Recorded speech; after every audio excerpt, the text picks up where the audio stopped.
अस्सलाम वालेकुम व्यूअर्स, कैसे हैं आप लोग। आज मैं आप लोगों के लिए बहुत इन्फॉर्मेटिव वीडियो लेके आई हूँ। लेकिन सबसे पहले आप अपने चैनल को लाइक, सब्सक्राइब और शेयर करें ताकि कोई भी स्कॉलरशिप, इंटर्नशिप, जॉब अपॉर्चुनिटी आपकी नज़र से मिस ना हो। अगर आप पाकिस्तानी हैं और अमेरिका जाने के ख्वाब देख रहे हैं तो बहुत अच्छी अपॉर्चुनिटी है आपके लिए। मास्टर्स और पीएचडी की स्कॉलरशिप्स अनाउंस हुई हैं, फुली फंडेड हैं। स्कॉलरशिप में अप्लाई कैसे करना है उसके लिए सारे स्टेप्स एंड तक बताए गए हैं, तो देखते हैं। तो व्यूअर्स, ये वो वेबसाइट है जिसमें फुल इंफॉर्मेशन है कि आप कैसे अमेरिका में जाके अपना मास्टर्स या पीएचडी डिग्री कंप्लीट कर सकते हैं। सबसे जो आसान तरीका है किसी भी कंट्री में एंटर होने का वो है स्टूडेंट वीज़ा, और उसी को लोग अवेल करते हैं और वहाँ पर जाके डिग्रीज़ करते हैं। डिग्रीज़ ख़त्म होने के बाद इंटर्नशिप या जॉब अपॉर्चुनिटी सर्च करते हैं जो कि उन्हें मिल भी जाती हैं, और फिर वो वहाँ पर ही नेशनलिटी के लिए सेटल हो जाते हैं। एक और कंट्री की नेशनलिटी होना भी बहुत बेहतर है आपके लिए। जो सबसे इम्पॉर्टेंट चीज़ है स्कॉलरशिप की वो है बेनिफिट्स, और ये जो हैं बेनिफिट करे हैं। बेनिफिट्स क्या हैं? मास्टर्स और पीएचडी डिग्री के लिए फुल ट्यूशन फ़ी है, टेक्स्ट बुक के लिए अलाउंस देंगे, एयर फेयर है, किराया है जहाज़ का, लिविंग के लिए स्टाइपेंड देंगे, हेल्थ इंश्योरेंस देंगे। ये फुली फंडेड स्कॉलरशिप है, ठीक है।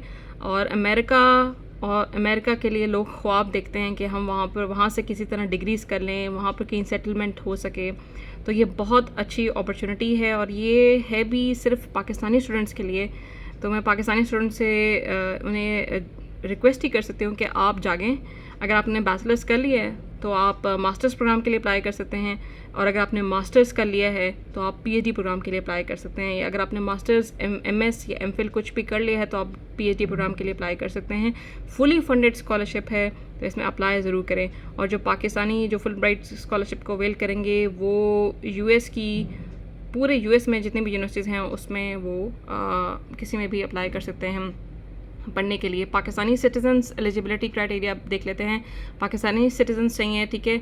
और उसमें मे बी एप्लीकेशन में जब आप फिल कर रहे होंगे तो उसमें आपसे कमिटमेंट मांगी जाएगी कि क्या आप वापस आके वापस डिग्री ख़त्म होने के बाद आप वापस आएंगे, पाकिस्तान को सर्व करेंगे, पाकिस्तान में रहेंगे, जो आपने सीखा है वो आप अप्लाई करेंगे। तो ऑफ़ कोर्स आपने फ़िलहाल उसको येस करना है, उसको येस करना बहुत ज़रूरी है, ताकि क्योंकि ये एलिजिबिलिटी की एक कंडीशन है, तो आपने इसको येस करना है ऑफ़ कोर्स।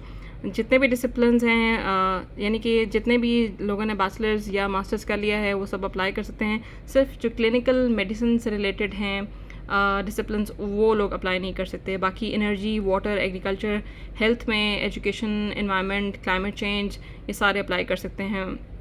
अब देखें, एजुकेशन में भी बहुत सारे लोग आ सकते हैं, ठीक है। एनर्जी में भी आ सकते हैं, केमिस्ट्री, फिज़िक्स वाले, इधर बायो वाले आ सकते हैं हेल्थ में, तो कंप्यूटर साइंस वाले भी आ रहे होंगे, एनवायरनमेंट में आ सकते हैं। वो कंप्यूटर्स आईटी वाले तो सब में आ सकते हैं, क्योंकि आजकल कोई भी ऐसी फील्ड नहीं है जिसमें कंप्यूटर ना हो, ठीक है। तो वो भी अप्लाई करें, अप्लाई ज़रूर करें आप।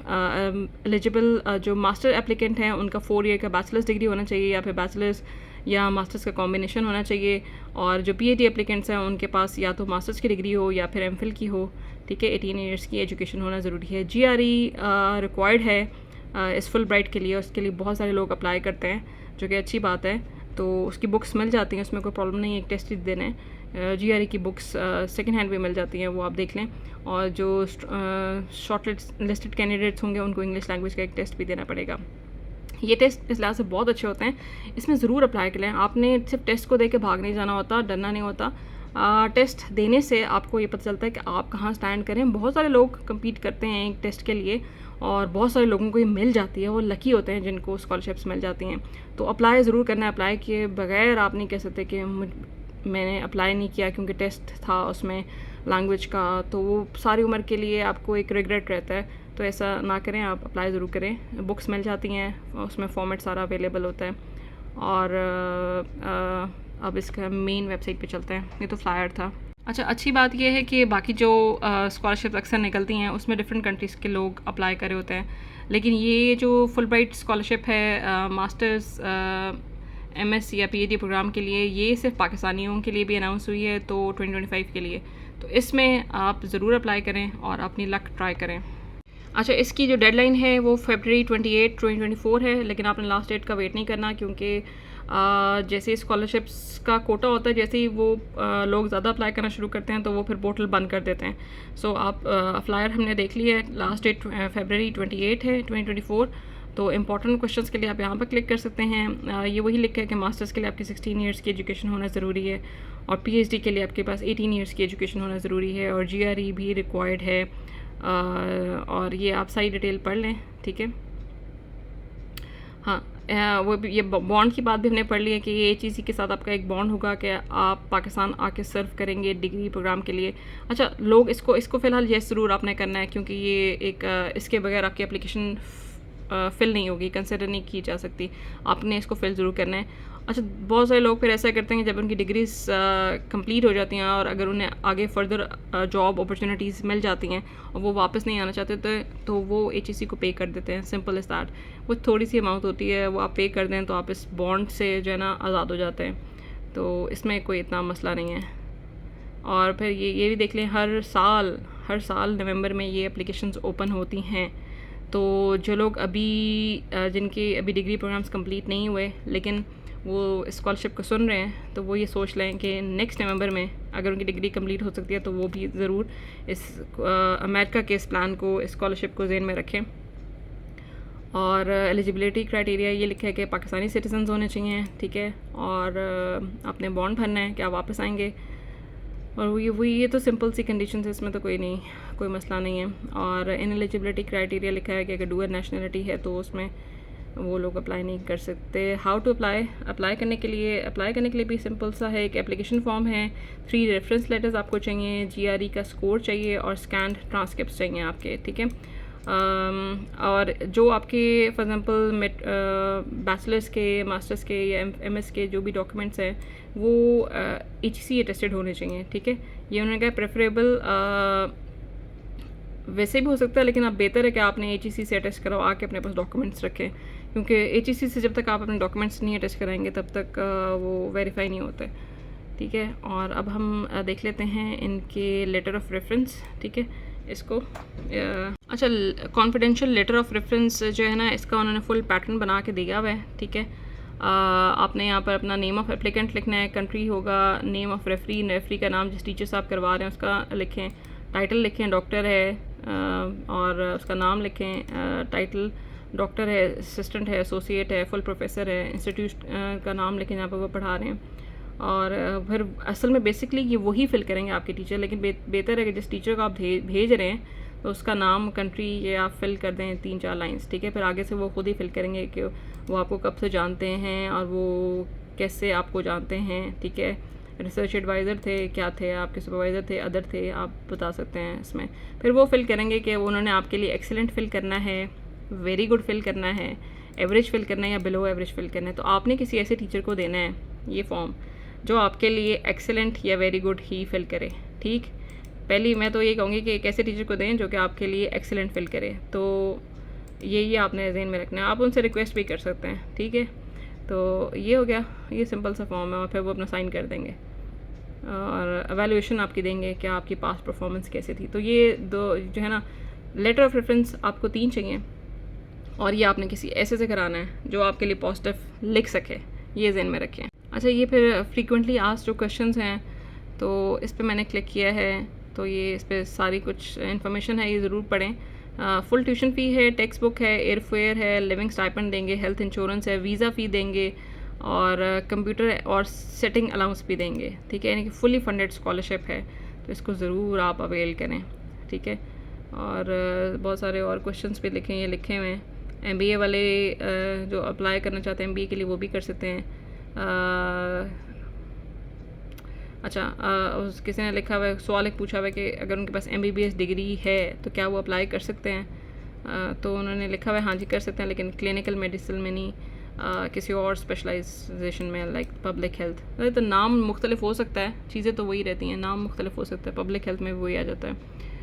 तो अब किसी ने पूछा हुआ है जैसे I am chartered accountant can I apply, तो ये आगे क्राइटेरिया लिखा हुआ है, ठीक है।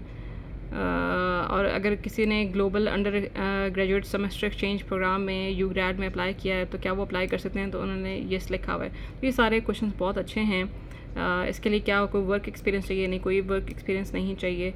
और कि काफ़ी लोग क्वेश्चंस करते हैं कि हम एकेडमिक फील्ड चेंज कर सकते हैं। ऑफ कोर्स आप कर सकते हैं।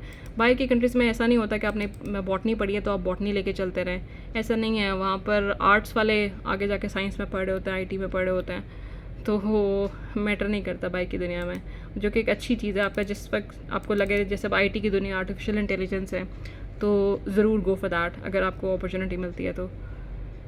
और फिर सबसे अच्छी चीज़ ये है कि जो डिसेबल लोग हैं वो अप्लाई ज़रूर करें। मैं तो इतना उनको रिकमेंड करूँगी कि जो पाकिस्तान में जो डिसेबल लोग हैं जिन्होंने बैचलर्स कर लिया है, तो वो मास्टर्स या एमएस या पीएचडी प्रोग्राम के लिए ज़रूर अप्लाई करें यूएस के लिए। बाहर की कंट्रीज़ में बहुत ज़्यादा फैसिलिटीज़ हैं डिसेबल लोगों के लिए। जो मेरा भी अपना पर्सनल एक्सपीरियंस है यूएस का, उसमें बहुत अच्छी फैसिलिटीज़ हैं वहाँ पर डिसेबल लोगों के लिए। कि आप सोचेंगे डिसेबल लोग व्हील चेयर पे पूरे मंथ की ग्रॉसरी कर रहे होते हैं अपने घर वालों के लिए, यानी कि उनको इतनी फैसिलिटीज़ हैं कि वो ये सब कुछ कर सकते हैं। जबकि आप अपनी कंट्रीज़ में आप लोगों के मोहताज हो जाते हैं। हमारे पास इंस्ट्रूमेंट्स नहीं है, हमारे पास टेक्निक्स नहीं है, हमारी बसेस में वो फैसिलिटीज़ नहीं है, तो और हमारे स्टोर्स में भी वो फैसिलिटीज़ नहीं है, लेकिन बाहर की कंट्री में हैं। सो आप ज़रूर अवेल करें। ये एक हमारे मुल्क में बड़ी बुरी तरह से देखा जाता है कि जी ये डिसेबल है, ये क्या कर सकते हैं, लेकिन आप बहुत कुछ कर सकते हैं। अपने आप पे और अल्लाह पे भरोसा रखें, लेकिन अप्लाई ज़रूर करें। और जीआरई स्कोर क्या होना चाहिए, क्या गुड है, ये भी लिखा हुआ है, ठीक है। और कोई इंजीनियरिंग का है तो उन्होंने सवाल पूछा हुआ है टॉफल चलेगा या नहीं चलेगा, ये सारे क्वेश्चंस हैं, तो आप ये देख लें। अच्छा, फिर आप स्टार्ट बटन पे प्रेस करेंगे तो आपकी एप्लीकेशन स्टार्ट हो जाएगी। और ये बताया हुआ है इन्होंने कि जो ये स्कोर्स के बारे में बात की हुई है, और फिर डेडलाइन है, और फिर नीचे है इसमें कंटिन्यू बटन, इसको आप क्लिक कर दें। ये सारा वही अभी फ्रीक्वेंटली आस्क्ड क्वेश्चंस ओपन हो जाएंगे, और एंड पे है जी स्टार्ट एप्लीकेशन। इसको आप अपना ईमेल एड्रेस डालेंगे, पासवर्ड डालेंगे, और यहाँ पर आप अगर आपने पहले का बनाए हुए है कुछ तो आप एग्जिस्टिंग एप्लीकेशन के साथ जाएंगे, अदरवाइज़ आप न्यू एप्लीकेशन स्टार्ट कर देंगे। अच्छा, बहुत सारे लोग रिक्वेस्ट करते हैं कि आप एप्लीकेशन पूरी फिल करके दिखाएं, तो देखें थोड़ा सा टाइम कंस्ट्रेंट भी होता है। मुझे स्कॉलरशिप देखनी पड़ती है पहले, और कोशिश होती है कि एलिजिबिलिटी उसकी मतलब रिक्वायरमेंट्स कम से कम हों, फिर वो मैं आपसे शेयर करती हूँ। अब ये देख लें इंस्ट्रक्शंस हैं। आपने इसमें आपने लॉगिन करना है अपना ईमेल एड्रेस और CNIC डाल के। एप्लीकेशन की इंस्ट्रक्शन सबसे पहले आपने पढ़ लेनी है। एलिजिबिलिटी सारी पढ़ें, दोबारा पढ़ें, एडिशनल रिक्वायरमेंट सारी पढ़ें, ये सारे आपने पढ़ने हैं। इंस्ट्रक्शंस ये हैं, ठीक है। तो सारा फॉर्म इंग्लिश में फिल करना है, और ये सारे क्वेश्चंस हैं। Specific instruction for application items, name होगा, डिग्री ऑब्जेक्टिव्स हैं, फील्ड ऑफ स्टडी में आपने ये लिखना है। ये सारा कुछ आप अच्छी तरह से पढ़ लें, और इसका बल्कि स्क्रीनशॉट अपने साथ रखें अप्लाई करते हुए, ठीक है। जो चीज़ समझ नहीं आ रही फिर आपने यहाँ से देख लेनी है। ये बहुत अच्छी डिटेल में इंस्ट्रक्शंस लिखी हुई हैं, और ईमेल एड्रेस भी गिवन है फ्रीक्वेंटली आस्क्ड क्वेश्चंस के साथ। अगर आपको कोई चीज़ समझ नहीं आ रही तो ये जनरल इन्फॉर्मेशन पे आप क्लिक करेंगे तो देखें नेम है आपका, और आप डॉक्टर हैं, मिस्टर हैं, मिस हैं, क्या है, फैमिली नेम लिखेंगे अपना, इसमें बाबा का नाम आ जाता है, फर्स्ट नेम आपका क्या है, और जो आपके पासपोर्ट पे लिखा हुआ है। अब पासपोर्ट के आए मुझे अभी नहीं पता कि यहाँ पर पासपोर्ट की रिक्वायरमेंट अभी है या नहीं, वो आप बाकी स्टेप्स देख लेंगे। लेकिन जिन लोगों ने नहीं बनाया हुआ वो मेक श्योर कोशिश करें 10 ईयर्स का पासपोर्ट बनवाएं। और जब आप स्कॉलरशिप्स के लिए अप्लाई कर रहे हैं, किसी और कंट्री में सेटल होना चाहते हैं, तो पासपोर्ट और ड्राइविंग लाइसेंस इंटरनेशनल बनवाएं अपना। ये दो चीज़ें मतलब आपके पास होनी चाहिए बिफ़ोर गोइंग अब्रॉड, या आपको बहुत ज़्यादा काम आती हैं। आपका प्रीवियस रिकॉर्ड क्या है, मतलब आपका प्रीवियस एकेडमिक रिकॉर्ड्स पे नेम क्या है, वो आप लिखेंगे। फर्स्ट नेम, फैमिली नेम, आपका नाम आ जाएगा, आपके बाबा का नाम आ जाएगा, या मदर जिसका भी नाम है आपके साथ। करंट ईमेल एड्रेस आपका, करंट मेलिंग एड्रेस आपका वो देना है जिसमें आपकी मेल वगैरह आ सके। फिर आपने अपनी सिटी लिखनी है, प्रोविंस लिखना है, पोस्टल कोड लिखना है, कंट्री लिखना है, जितनी चीज़ें हो सकती हैं ये आपने उसको फिल करना है, ठीक है। परमानेंट मेलिंग एड्रेस जो करंट होगा, अगर वही आपका परमानेंट मेलिंग एड्रेस है तो वो लिखें, ठीक है। डेट ऑफ बर्थ अपनी लिखेंगे आप, और जेंडर बताएंगे, मेल हैं, फीमेल हैं, बर्थ प्लेस है, कंट्री ऑफ सिटीजनशिप पाकिस्तान है, रेजिडेंस पाकिस्तान है, और आपके पास क्या यूएस सिटीजनशिप है, नो, अगर नहीं है तो नहीं है, ठीक है। तो इस तरह फिर आप नेक्स्ट करेंगे। मेरी क्योंकि नहीं होगी, जब तब तक मैं इसको फिल नहीं करूँगी तब तक मैं नेक्स्ट स्टेप्स पे नहीं जा सकती, लेकिन मैं आपको दिखा रही हूँ, बहुत सिंपल सा है। स्टडी प्लान अगर इसमें जो है, अच्छा चलिए ओपन हो गया। स्टडी प्लान में आप बता सकते हैं कि आप किस डिग्री के ऑब्जेक्टिव्स के लिए अप्लाई कर रहे हैं, मास्टर्स के लिए अप्लाई कर रहे हैं या पीएचडी के लिए। जो लोग बैचलर्स कर चुके हैं वो मास्टर्स के लिए अप्लाई करेंगे, जो मास्टर्स या एमएस कर चुके हैं वो पीएचडी के लिए प्रोग्राम के लिए अप्लाई करेंगे। प्रपोज्ड फील्ड ऑफ स्टडी ये बहुत सारी हैं जी, ये सारे हैं वो सब्जेक्ट्स, और ये तो बहुत सारे हैं, इसमें तो आप जिस मर्ज़ी में कर लें, ठीक है। लेकिन कोशिश करें जो बायो साइंसेस से रिलेटेड हैं वो बायो इन्फॉर्मेटिक्स या बायोटेक्नोलॉजी यानी कि टेक्नोलॉजी वाली साइड पे जाएं, ज़्यादातर कोशिश करें आईटी की साइड पे निकलें। जितने लोग चाहे आप प्लांट साइंसेस से हैं, एनिमल साइंसेस से हैं, किसी भी फील्ड से हैं, तो कोशिश करें आईटी से रिलेट कर दें अपने डिग्रीज़ को, क्योंकि आईटी का दौर है, ठीक है। और जिसमें आप स्पेशलाइज़ करना चाहते हैं उसके बारे में 70 to 75 वर्ड्स लिखें। ये आप ChatGPT से बना लें, जो भी आप इधर से सेलेक्ट करेंगी, ठीक है। और उसका नाम लिख के, फॉर एग्ज़ाम्पल अकाउंटिंग का कर लें, इकनॉमिक्स से कर लें। अगर आप इकनॉमिक्स में पीएचडी करना चाह रहे हैं तो आप इस स्कॉलरशिप का नाम लिखेंगे ChatGPT में, और कैसे बनाना है आपने रिसर्च प्रपोजल या थोड़ी सी इन्फॉर्मेशन, वो वीडियो मेरे चैनल पर मौजूद है, और उसको पैराफ्रेज ज़रूर करना है, उसकी वीडियो भी मौजूद है कि पैराफ्रेज आपने कैसे करना है, ठीक है। फिर आप अपनी एजुकेशन के बारे में बताएंगे, आपने क्या क्या कर चुके हैं, ठीक है। और स्कॉलरशिप्स अगर कोई विन की हैं तो वो भी, एकेडमिक ऑनर्स अगर आपने कोई जीते हुए हैं, कोई प्राइज़ वगैरह, तो कोई बुक लिखिए, आर्टिकल लिखे, नहीं लिखा कोई बात नहीं है, लिखा है तो ज़रूर लिखें, लेकिन कोशिश करें कि जितना हो सकता है इनको फिल करें। टीचिंग एक्सपीरियंस है तो लिखें, रिसर्च अगर कहीं की है तो वो भी लिखें, ठीक है। फिर इस तरह आपका अगर आपने जॉब वगैरह कोई की है तो उसका ऑक्यूपेशनल एक्सपीरियंस अगर कोई है तो, और कोशिश करें इंग्लिश को आप अपना अच्छा ही शो करें, ठीक है। एक्सेलेंट में शो करना है आपने, रीडिंग, राइटिंग, स्पीकिंग को। उसके बाद प्रैक्टिस भी करते हैं। एग्जामिनेशन रिजल्ट्स हैं वो अपने लिखेंगे। इमरजेंसी कॉन्टैक्ट नंबर्स, सबसे पहले अपने बाबा या भाई का नाम लिखना होता है आपने, ठीक है। और यूएस में अगर कोई है तो उनका भी लिखें। और रिसर्च के ऑब्जेक्टिव्स क्या हैं, या आपने जो सब्जेक्ट चूज़ किया है उसके मुताबिक आप बनाएंगे रिसर्च प्रपोजल या स्टडी रिसर्च ऑब्जेक्टिव्स। ये आप ChatGPT से बनाएंगे और फिर पैराफ्रेज करेंगे। वीडियो को देख लीजिएगा। पर्सनल स्टेटमेंट आपने कैसे बनानी है, ये भी अपने टॉपिक से रिलेटेड ही आप बनाएंगे, ठीक है। थोड़ा सा इसमें ऐड करेंगे, तो ये डिटेल देखिए, ये आप कॉपी पेस्ट कर दीजिएगा उसमें, तो ये आराम से बन जाएंगे। डॉक्यूमेंट्स हैं आपने जो लगाने हैं। सीवी है, सीवी के लिए यूरोपास सीवी का फॉर्मेट यूज़ कर लीजिएगा, वो भी चैनल पे मौजूद है, एडिटेबल वर्जन, और फिर यहाँ पर अपलोड करेगा। लेकिन जब सीवी आप अपलोड करेंगे तो उसके साथ ना नाम होना चाहिए। फॉर एग्ज़ाम्पल अगर किसी का नाम हिरा मुनीर है या हसन अली है तो वो लिखेगा यूँ जैसे हसन अली सीवी, ठीक है। तो अपने जो सीवी को सेव करेंगे ना, वो PDF वर्जन में भेजनी होती है आपने, और ज़्यादातर, और आपने नाम के साथ आपकी सीवी होने चाहिए, ठीक है। ट्रांसक्रिप्ट्स भी, for example Hasan Ali transcripts, bachelors, masters, matric जो भी हैं, तो वो ट्रांसक्रिप्ट्स पे भी अपने नाम के साथ लिखें, डिग्रीज़ लिखें। GRE स्कोर है वो आपने अपलोड करना है, और एडिशनल 1 पेज ऑप्शनल अगर आप कुछ दे सकते हैं। पर्सनल इन्फॉर्मेशन देनी है, फिर आपने इसमें वही आ जाते हैं, आपका मेलिंग एड्रेस आ गया है, और आपका आ गया है आप मैरिड हैं या अनमैरिड हैं, कोई बच्चे हैं, तो कोई डिसेबिलिटी है, कोई स्कॉलरशिप्स और अवेल की नहीं हैं, तो इस तरह से ये रेफरेंसेस हैं। फिर पर्सनल इन्फॉर्मेशन 2 है, इसमें भी देख लेते हैं क्या है। छोटी मोटी चीज़ें, ये बहुत सिंपल सा फॉर्म है। आप कितना स्टे करेंगे यूएस में, तो आप देख लीजिएगा उनके मास्टर्स की या PhD की डिग्री प्रोग्राम्स की ड्यूरेशन क्या है, कितना लेंथ है, और आपको इस अपॉर्चुनिटी का कैसे पता चला, फ्रेंड से, तो आप कोई भी चीज़ यूनिवर्सिटी से कहीं से तो आप देख सकते हैं। और क्या आपने किसी और प्रोग्राम में अप्लाई किया हुआ है स्कॉलरशिप में, तो आप ये देख सकते हैं। फिर पर्सनल फाइनेंशियल इन्फॉर्मेशन है,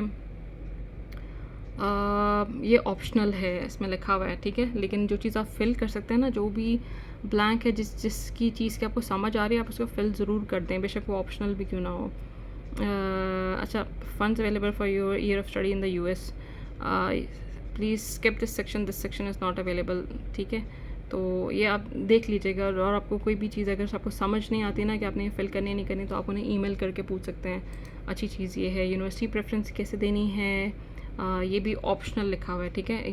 ये सारा पढ़ लीजिएगा इन्फो बिफोर फिल करने से पहले। इसमें लिखा हुआ है कि आपने फ़िल करना है या नहीं करना, ठीक है। तो आपने जो चीज़ आपको समझ नहीं आ रही आपने उन्हें ईमेल कर देनी है, ठीक है। और ये तो रिव्यू वाला तो तब होगा ना जब आप ये सारी चीज़ें फ़िल करेंगे, ठीक है। फिर ये रिव्यू एंड सबमिट है।